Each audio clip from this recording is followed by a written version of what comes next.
Hi everyone, this is Rhea Se from Remax Westcoast. In my last video, I talked about 4 key advantages of buying a pre-sale unit. But I can't talk about the pros of pre-sale units without also discussing the key advantages of resale units too.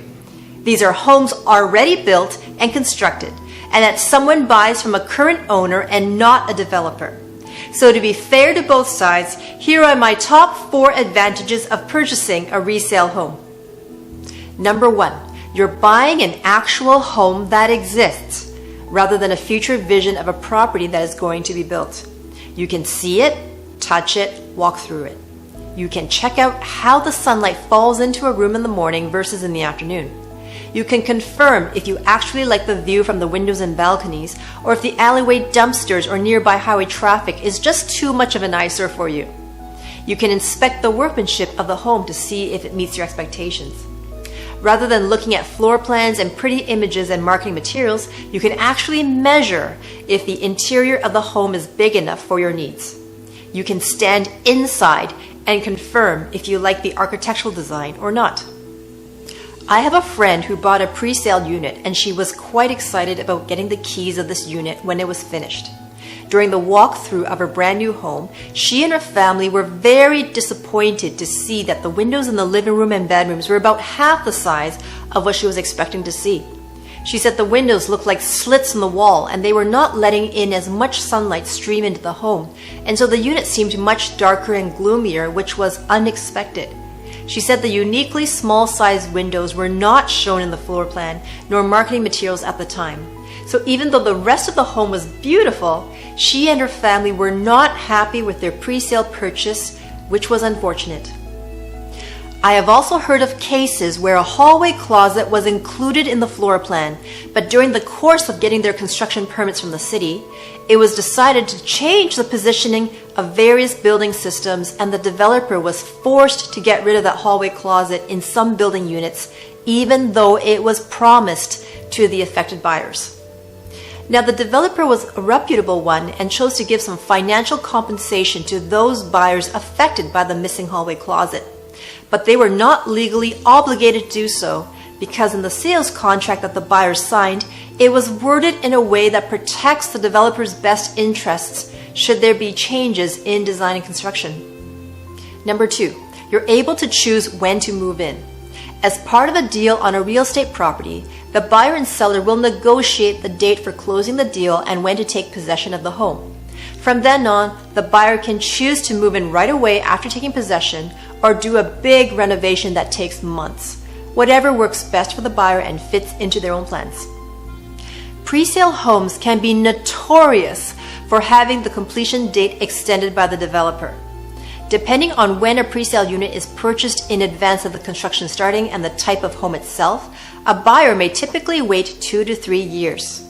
However, it is very common for a developer to experience construction delays on a project, which means that buyers are at the complete mercy of those construction delays.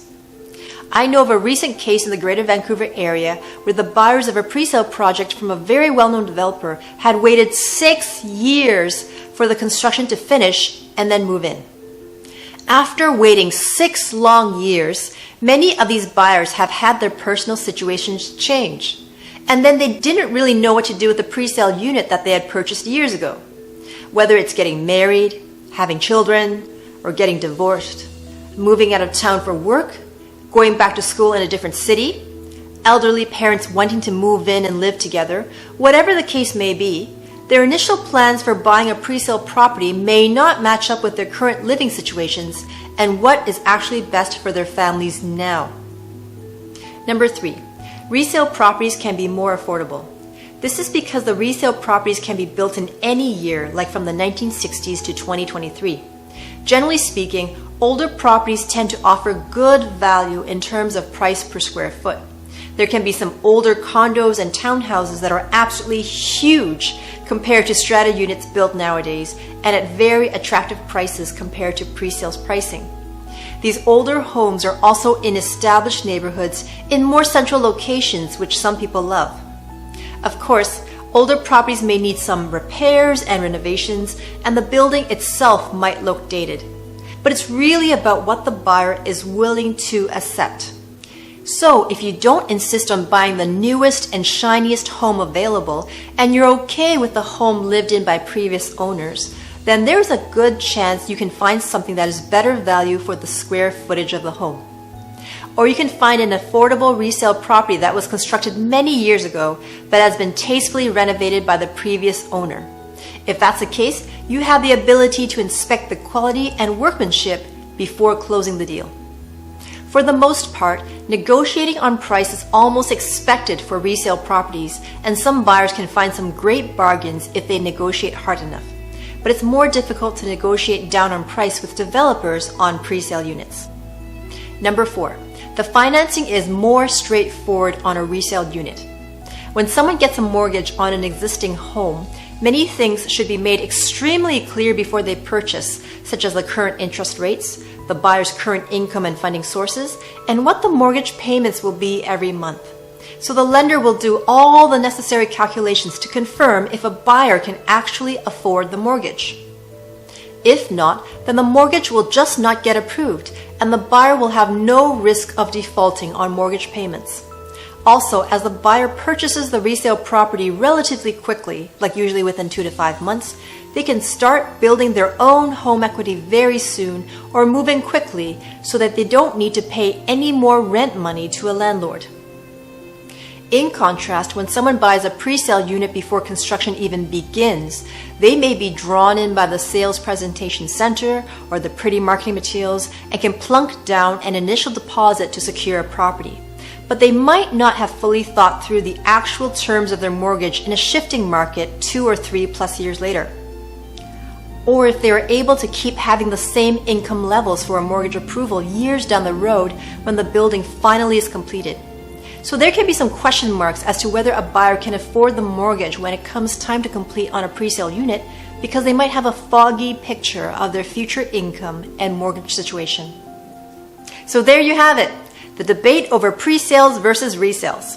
Ultimately, it depends on what the buyer is most comfortable with and the kind of home they want to establish for themselves given their financial budget.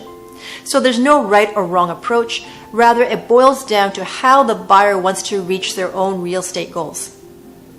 If you have specific questions about the pros and cons of resale properties, or would just like to talk about your own real estate situation, please feel free to contact me anytime. For this month's prize draw, I am giving away a $25 Amazon gift card plus 4 vouchers to watch a WHL hockey game. To participate in this draw, just send me the word resale by text, WhatsApp, WeChat, or by email before this date and time below. See you next time.